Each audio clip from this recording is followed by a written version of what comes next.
को देख पा रही हूँ, जो हमारे गायत्री परिवार की नारी शक्ति है, जो विभिन्न क्षेत्रों में गुरुदेव के इस दिव्य अभियान को, इस विचार क्रांति अभियान को जन जन तक ले जाने का अलग अलग माध्यमों से हम ये हमारी नारी शक्ति जो है अलग अलग क्षेत्रों में काम कर रही हैं और गुरुदेव के जो विचारों को जन जन तक पहुंचाने का एक दिव्य कार्य कर रही हैं। तो आज का हम कार्यक्रम शुरू करें उसके पहले हम अपने जो चीफ गेस्ट हैं रिस्पेक्टेड आशा गर्ग मैम, जो DRDO से हैं, she is director she is a very big scientist and she is director in DRDO। मैं उनका विस्तृत डिटेल में अभी इंट्रोडक्शन आपको दूंगी, पर सबसे पहले मैं अनुरोध करूंगी हमारी रश्मि प्रिया दीदी से कि वे आएँ और आशा गर्ग जी का जो हमारे प्रमुख चीफ गेस्ट हैं उनका सम्मान करें।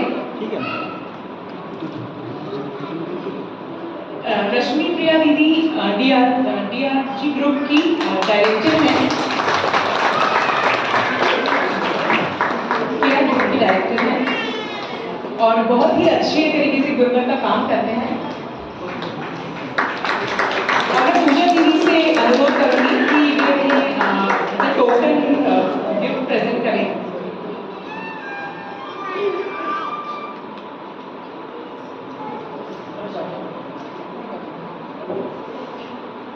बहुत बहुत धन्यवाद दीदी।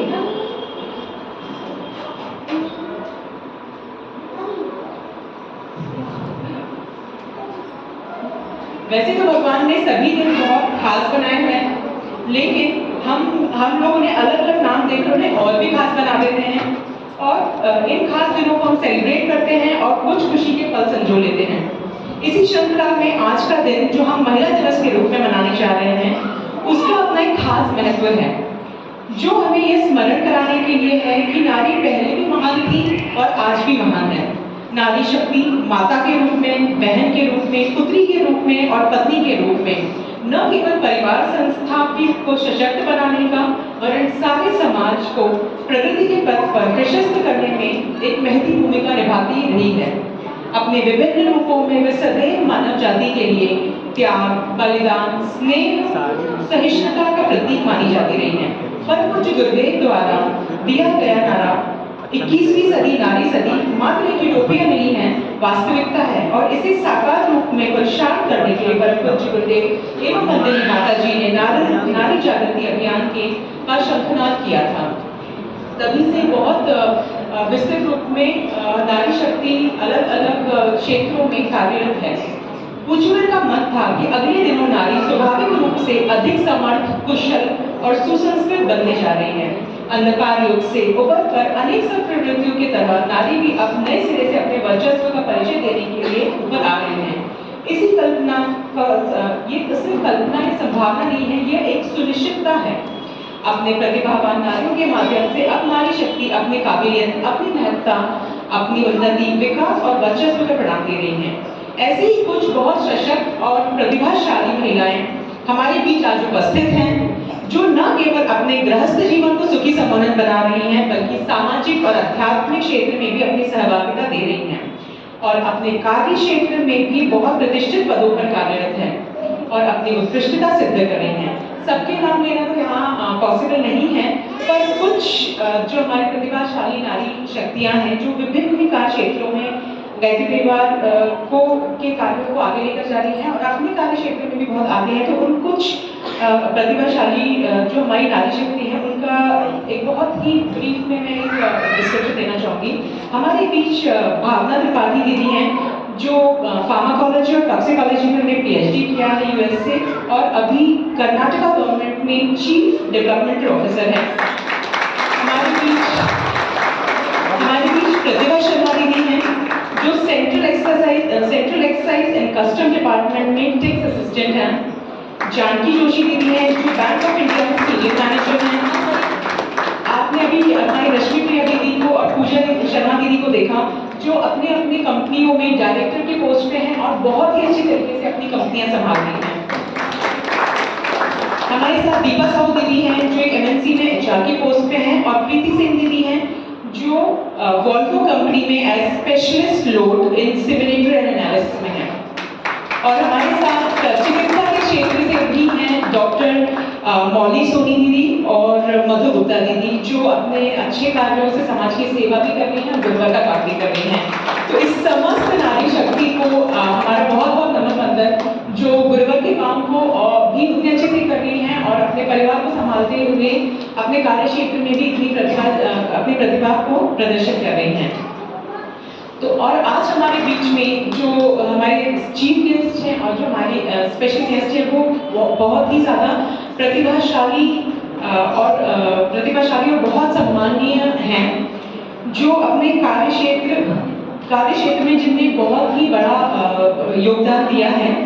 तो मैं सबसे पहले अपने चीफ गेस्ट श्रीमती आशा गर्ग जी के बारे में छोटा सा इंट्रोडक्शन देना चाहूँगी। वैसे तो उनका कार्य क्षेत्र बहुत बड़ा है, बहुत विस्तृत है और बहुत गौरवशाली है, पर इन चंद शब्दों में मैं उनका इंट्रोडक्शन देना चाहूँगी। आशा गर्ग जी एसोसिएट डायरेक्टर हैं और प्रोग्राम डायरेक्टर हैं मेंट aircraft system and combat aircraft में। She's worked with DRDO. She's working with DRDO. She has worked as technology director for software engineer division for manned and unmanned air vehicles. उनका 33 years का experience है with ATE, and she is also associated with LCA program right from the conceptual stage. Major contribution in the software development of flight control system of the combat aircraft. She is also associated in the flight testing right from the first flight of indigenous aircraft Tejas, as we all know, to currently second squadron of flying LCA. She is a life member of Computer Society of India, Aeronautical Society of India, Society of Aerospace Quality and Reliability, Indian Society of System for Science and Engineering and Aeronautical Society of India. तो ये तो उनका कार्य क्षेत्र है। उन्हें बहुत सारे अवार्ड्स भी मिले हैं। She has been awarded as the Young Scientist of the Year, National Science Day Award, DRDO Agni Award for Self-Reliance, DRDO Scientist of the Year and Indian Women Professional in Aviation. So मुझे तो लगा है it's like going on, मतलब बहुत लंबी list है और इतनी रिस्पेक्टेबल और इतना अच्छा कार्य जिन्हें किया है वो हमारे बीच आज उपस्थित है। तो हम कर्तव्य ध्वनि से उनका स्वागत करेंगे और हम उनसे रिक्वेस्ट करेंगे कि आज के महिला दिवस के उपलक्ष्य पे वो अपने कुछ हमारे साथ अपने जो भी विचार है वो साझा करें और हम सभी को प्रेरणा दें। आशा करूँ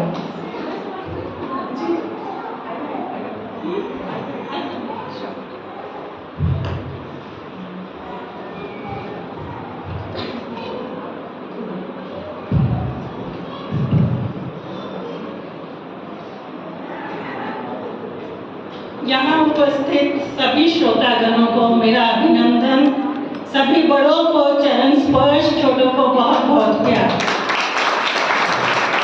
आज ये मेरा सौभाग्य है कि मुझे आप सबके साथ यहाँ उपस्थित होने का ये अवसर मिला है और पिछला 1 घंटा भावना ने मुझे कैसे ये सारा परिवार से परिचित कराया है। बहुत बहुत धन्यवाद।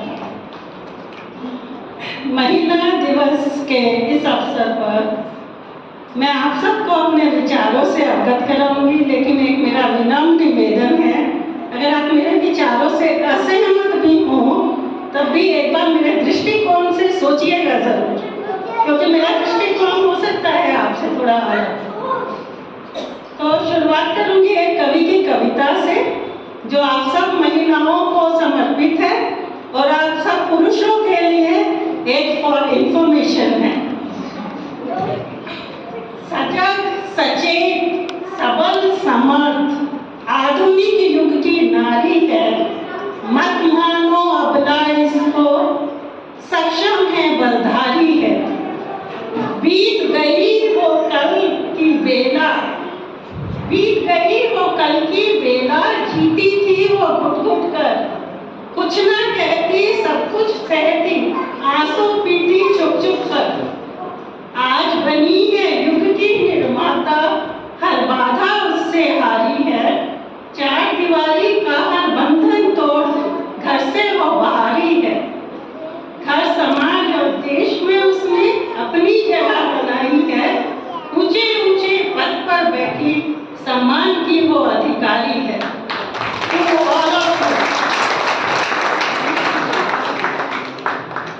I hope the men here agree with me. अगर नहीं भी मानते हो तो मान जाओगे कुछ दिनों में। तो मेरा ये मानना है कि बहुत कुछ बदल रहा है, दुनिया सेम नहीं है, बहुत कुछ बदल रहा है, लेकिन क्या हम मकाम तक पहुंच चुके हैं? नहीं, अभी बहुत लंबा रास्ता बाकी है। ऐसा नहीं है कि सब कुछ ठीक ठाक हो रहा है। आज भी पैदा होने से पहले लड़कियां मारी जाती हैं, लेकिन फिर भी लड़कियां महत्वाकांक्षी महिलाएं बन रही हैं। इंडिया में, भारत में, आप लोगों को पता नहीं, मालूम है या नहीं, लेकिन प्रोफेशनल वुमेन या जो पेशावर महिलाएं हैं, उनकी संख्या पूरी दुनिया से ज्यादा है सिर्फ भारत में। तो एक तरफ तो ये ताली बजाने वाली बात है, लेकिन दूसरी तरफ हम अभी भी बेटियों को शादी में बेच रहे हैं कि नहीं? हाँ, तो वो बंद करना है, उसे कौन बंद करे? तो दोनों है। तो हमें सोचना है कि हम आगे वाली पीढ़ी के लिए कैसे रास्ता आसान बनाए। देखिए, हम 50% आबादी है भारत की। इस कमरे में देखें तो 50% से भी ज्यादा है ना? तो फिर हमें देश के लिए 50% उन्नति के भी हकदार हम होने चाहिए ना, right? We should contribute for the welfare, for the progress of the country also. मुझे लगता है वहाँ पे हम कम योगदान दे रहे हैं। और मुझे ऐसे क्यों लगता है? कभी आपने सोचा जन्म लेने से पहले जब भ्रूण हत्या होती है, उसमें कितने आदमियों का हाथ होता है और कितने औरतों का हाथ होता है? औरतों का नंबर 0 तो नहीं है ना? नहीं है। तो फिर हम ऐसे क्यों हम अपने आप को ऐसे क्यों बोलते हैं कि नहीं, हम उससे अटैच नहीं है? तो भ्रूण हत्या को रोकना है, लेकिन मेरी कोई जिम्मेदारी नहीं। मुझे लगता है कम से कम 50% जिम्मेदारी तो हमारी है उसके यहाँ। तो हमें वो उत्तरदायित्व उठाना ही पड़ेगा अगर हमें आगे जाना है। अगर हम शिक्षा देखें तो मैं साइंस की बात कर रही हूँ। ग्रेजुएशन तक लड़कियों की संख्या लड़कों से ज्यादा है। मतलब आप अगर देखेंगे टोटल कितने ग्रेजुएट हुए तो 55% लड़कियां हैं, 45% लड़के हैं ग्रेजुएशन तक। पोस्ट ग्रेजुएशन तक भी फिर भी ठीक है, लेकिन पीएचडी रिसर्च की जहां बात आती है वहां पे लड़के हमें मार देते हैं। अब उससे क्या होता है? एक तरफ तो भारत में जो है वो शोधकर्ता है, लेकिन वो शोध नहीं कर रहे हैं, तो वो भारत के लिए नुकसान है। दूसरी तरफ एक असंतुष्ट जनसंख्या बढ़ रही है। आप में से बहुत से ऐसे होंगे जिन्होंने पढ़ाई करी और पढ़ाई से कुछ लेना देना नहीं है आज के। तो एक मन में वो असंतोष हमेशा रहता है, चाहे आप गृहस्थी के लिए कुछ भी करते हैं। हमें इसको ठीक करना है। अगर इसको ठीक नहीं किया तो कैसे हम भारत के लिए 50% योगदान कर पाएंगे? महिलाएं आज भी यौन शोषण, उत्पीड़न सब झेल रही हैं। न्यूज़पेपर भरा हुआ है ये सब न्यूज़ से, ठीक है? तो उसमें हमारी क्या जिम्मेदारी है? लड़कियों को और पाबंदी कर दो, उनको और ताले में बंद कर दो, या लड़कों को समझाओ? हमारे बेटे हैं ना, वो भी, उनको क्यों नहीं हम समझा पाते हैं कि कैसे कोएग्जिस्ट करना है? आप में से मैं पूछना चाहूंगी, अगर रात भैया किसी की 5318 गाड़ी गैरेज के सामने खड़ी हुई है, प्लीज हटा दीजिए, वो थोड़ा चिल्ला रहा है। गैरेज के सामने खड़ी है, देखिए ना थोड़ा। 5318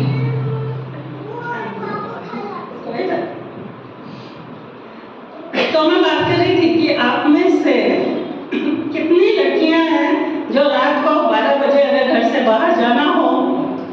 लेने के लिए जाना है, कितने लोग जा पाएंगे? हाथ खड़े करेंगे? Good, okay. और कितने आदमी लोग हैं जो कि औरत घर में ना हो तो अपना पेट भर पाएंगे? या विदाउट स्विगिंग, विदाउट ऑर्डरिंग।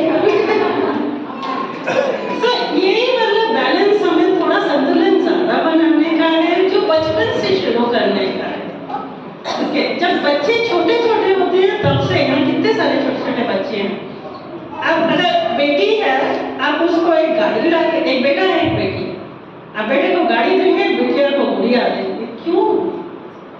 उनकी इंटरेस्ट के हिसाब से दीजिए ना, क्योंकि वो बेटी है इसलिए उसको गुड़िया दी, लेकिन जब वो बड़ी हो गई तो उसको बोलेंगे नहीं अब तो गाड़ी चलाना शुरू कर। तो कहीं पे हमें थोड़ा सा चेंज करना है मेरे हिसाब से, और अगर हमें चेंज करें तो कुछ भी मुश्किल नहीं है।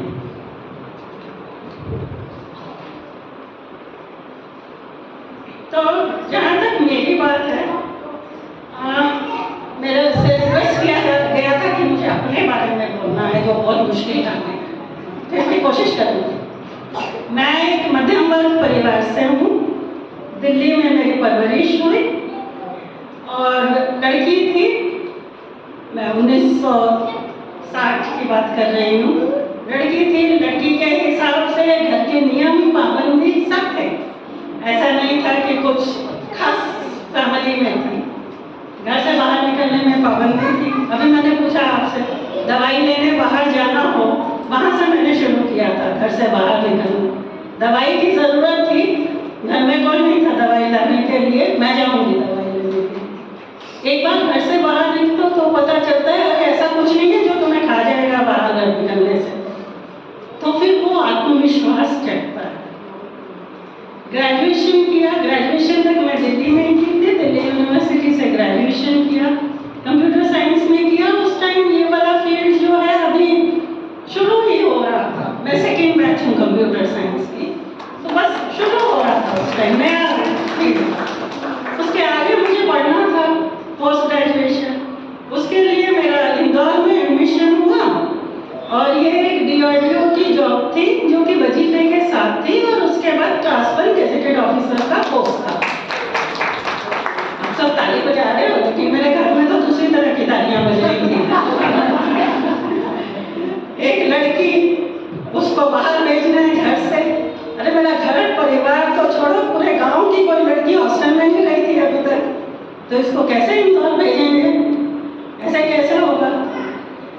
लेकिन कहीं पर उनको थोड़ा सा मेरी क्षमता पे थोड़ा सा विश्वास था। दिल्ली यूनिवर्सिटी में मैंने टॉप किया था, तो और मेरे ग्रेजुएशन के बाद मुझे वहाँ लेक्चरर का जॉब का भी ऑफर मिला था। उन्होंने कहा चलो ठीक है कर लेने देते हैं, 2 साल की बात है, इतना बोल रही है तो चलो जाने देते हैं। वहाँ से हमारा सफर शुरू हुआ, इंदौर पहुँच गए, इंदौर में हो गए 2 साल। इतना आसान नहीं था। मैं ऐसी फैमिली से हूँ जहाँ की प्याज लहसुन भी नहीं बनता था घर में खाने में, और इंदौर हॉस्टल में हर सब्जी के ऊपर एक गार्लिक का छौंक लगा होता था। तो घर पे बता नहीं सकते थे, घर से तो मुश्किल से तो निकल के आए थे, अब क्या करोगे वो, लेकिन हलक के नीचे नहीं उतरता है वो वाला खाना। दही जमाते थे घर में, लेके जाता था, रोटी के साथ दही खाते थे। धीरे धीरे आदत पड़ गई।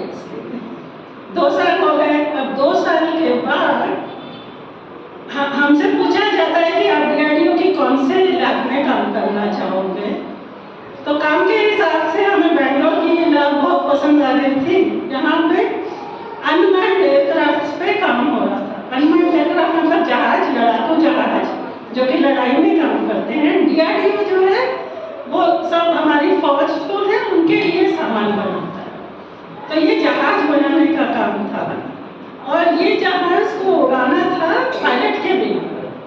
तो ये काम हमको कहीं तो रुच गया, तो हमने वो वाला अपना फर्स्ट प्रेफरेंस करके डाल दिया। नंबर अच्छे आए थे, फर्स्ट प्रेफरेंस के हिसाब से बेंगलोर की पोस्टिंग मिल गई। फिर घर में बवाल शुरू हो गया, कह रहे तो 2 साल के लिए भेजा था, ये तो और आगे का रास्ता बांध दिया अभी। तो अभी घर वाले चाहते थे कि दिल्ली ट्रांसफर लें, दिल्ली में रहें और शादी करें, क्योंकि अब शादी की उम्र हो गई थी। क्या फिर किसी तरह से समझाया, ठीक है लड़का ढूंढिए, लड़का जब मिल जाएगा, एक ही बार में ट्रांसफर लेंगे, कितनी बार ट्रांसफर लेंगे, जहाँ का लड़का मिलेगा वहाँ पे चले जाएंगे। फिर यहाँ बेंगलोर आ गए। बेंगलोर में first class gazetted officers post, तो वो 1990 की बात है। और बेंगलोर में यहाँ पर ये LCA जो है हमारा भारत में बना हुआ हल्का लड़ाकू विमान है। ये दुनिया का सबसे हल्का विमान है, सबसे छोटा विमान है। तो ये विमान हमको खुद बनाना था यहाँ पे, जो आज तक कभी नहीं हुआ था। और इसी विमान की सबसे क्रिटिकल टेक्नोलॉजी जो होती है वो है कि इसको उड़ाना कैसे है। तो मैं सॉफ्टवेयर इंजीनियर थी, कंप्यूटर साइंस पढ़ के आई थी। इसके सॉफ्टवेयर वाले ग्रुप में मुझे डाला है। It's like a dream come true. तो काम के हिसाब से हम बहुत खुश थे, उस काम में लगे हुए थे। और क्योंकि हम ये पहली बार कर रहे थे, तो हमारी कुछ अमेरिका की कंपनी थी जिससे हमें सलाहकार के रूप में, अगर मेरा टाइम खत्म हो जाए तो बता देना, तो उनको सलाहकार के रूप में हमने लिया रखा। जब उन्होंने भी मंजूरी दे दी कि आप जो सोच रहे हैं, जो कर रहे हैं, ठीक कर रहे हैं, तो हमारा कॉन्फिडेंस और बढ़ गया। अब जो है बैंगलोर से ये टेस्ट के लिए बैंगलोर से अमेरिका जाने का है। ओके, फिर वही 7 समुद्र पार जा रही है, शाकाहारी लड़की है, क्या कर रहे हो? वो भी एक लड़की थी मैं पूरे ग्रुप में, ठीक है। तो हर स्टेप पे आपको समझाना पड़ता है, लड़के नहीं, झगड़ के नहीं, आप समझा सकते हैं परिवार। अब मेरे परिवार में क्या था, माँ टीचर थी, पापा को शिक्षा के प्रति बहुत रुचि थी। उन्होंने ग्रेजुएट होकर नौकरी ज्वाइन की थी, उसके बाद लेकिन 6 और डिग्रियाँ हासिल की थी। मैं 10th का एग्जाम दे रही थी, पापा भी एग्जाम दे रहे थे। तो वो शिक्षा के लिए उनकी बहुत रुचि थी। तो एक तरफ ये शिक्षा की रुचि और दूसरी तरफ ये परिवार, समाज, इन सब की हाथापाई में हम चले गए अमेरिका में। वहाँ पे भी करके आ गए। बस माँ की एक प्रॉमिस थी कि मांसाहारी मत बन जाना इस सब चक्कर में, जो कि आज तक मैं शाकाहारी हूँ।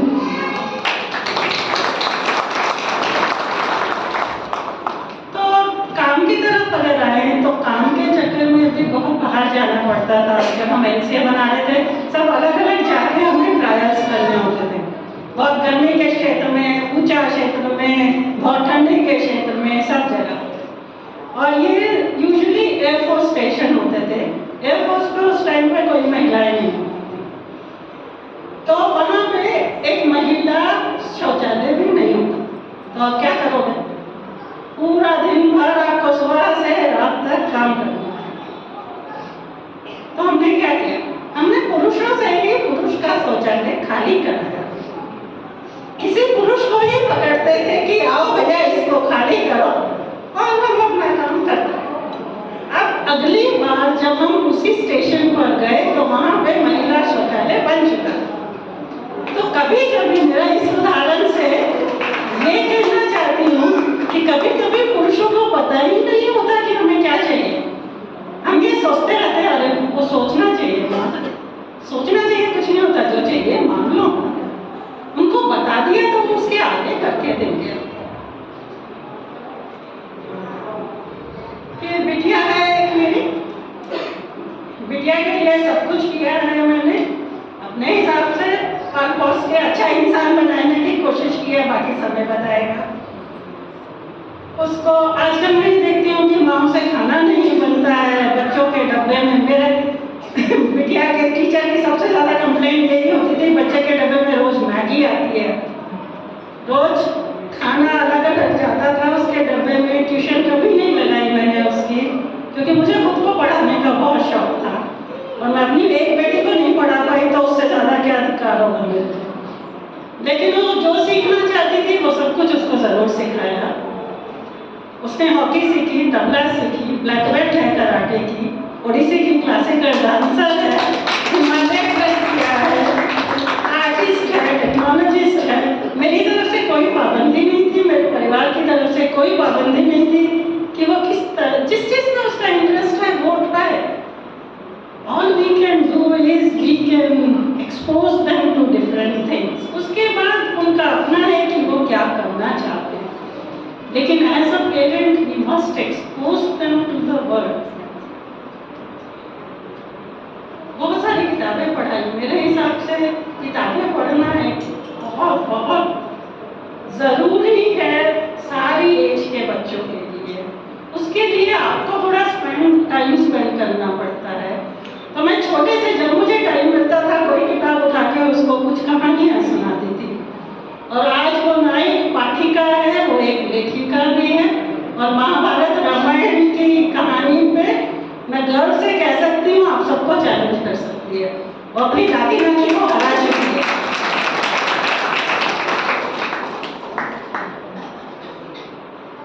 वर्क लाइफ बैलेंस एक और प्रॉब्लम है आजकल की, इंग्लिश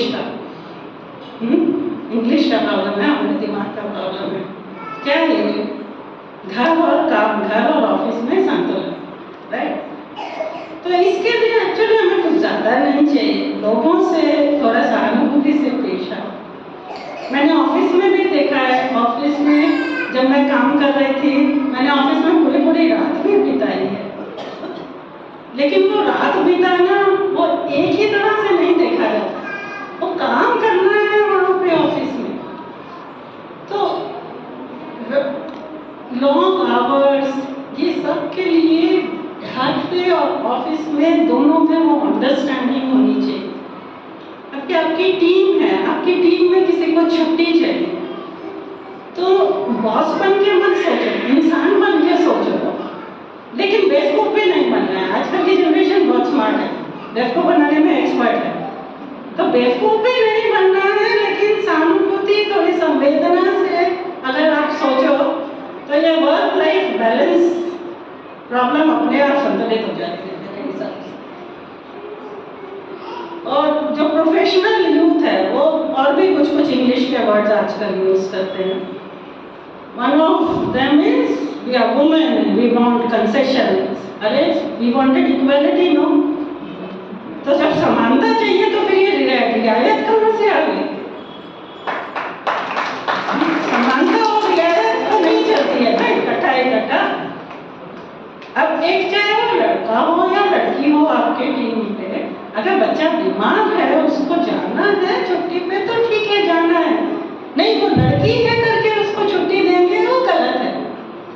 कुछ उम्र तक मैं मानती हूँ नवजात बच्चे को माँ की ज्यादा जरूरत है पिताजी से, लेकिन उसके बाद अगर 10th के एग्जाम है, बच्चे को पढ़ा तो पिताजी रहे हैं लेकिन माँ छुट्टी पे बैठी है, ये काम इंसाफ है? तो नहीं, गलत हो रहा है ना? माँ आराम से छुट्टी बैठी है, बच्चा 10th 12th के एग्जाम के लिए जो है पिताजी जॉब करके आएंगे, घर आएंगे, फिर उसकी किताबें खोलेंगे, फिर उसको पढ़ाना शुरू करेंगे। तो कहीं पे अगर हम थोड़ा सा सोच के करें तो जिंदगी बहुत आसान है। तो ऐसा कुछ नहीं था कि मेरी जिंदगी में सब कुछ मुझे आगे से आगे प्लेट में मिल रहा था, लेकिन ऐसा भी कुछ नहीं था कि कोशिश की और नहीं मिला। तो मैं मदर टेरेसा के वर्ड में ये कहना चाहूँगी कि मैं अकेली तो दुनिया को नहीं बदल सकती, लेकिन इस बड़े समुद्र में एक पत्थर फेंक सकती हूँ जिससे शायद बदलाव की कुछ लहरें शुरू हों। और मैं प्रार्थना करती हूँ कि आप सभी की जिंदगी ऐसे गुजरे कि सब कहें वो एक औरत है, आम औरत है, मगर फिर भी कुछ खास है उसमें, और एक अच्छी सी कहानी है उसकी जो हम सबको सुननी चाहिए। अंत में महिला भी एक इंसान है, women is a human too. महिला भी एक इंसान है, और उस इंसानियत के नाते चाहे हमें अपनी परिभाषा बदलनी हो, स्पेशली सास बहू की परिभाषा, चाहे हमें बच्चे पालने का रूल बदलना हो, शुरुआत हम ही करते हैं। हम लोगों को ये अच्छा बुरा गुरु जो भी हो रहा है उसके जितने जिम्मेदार पुरुष हैं उतने ही जिम्मेदार हम भी हैं। तो चलो मिलके एक चेंज शुरू करते हैं, एक बदलाव शुरू करते हैं, अपने घर से शुरू कीजिए। मुझे पूरा विश्वास है कि समाज और देश चेंज हो जाएगा और फिर हमें ये महिला दिवस बनाने की ज़रूरत नहीं पड़ेगी। Thank you. किसी का कोई प्रश्न तो मैं बहुत खुशी खुशी जवाब दूंगी। ये एक्चुअली लेकिन आपने सारे ऑप्शन दे दिए। नहीं समझ आया मुझे, आपने कुछ पूछा? मेरे क्वेश्चन थे लेकिन आपने काफी आंसर दे दिए। फिर भी कोई बचा हो तो बताइए। मुझे इस तरह से प्रश्न मिलेंगे तो और खुशी होगी।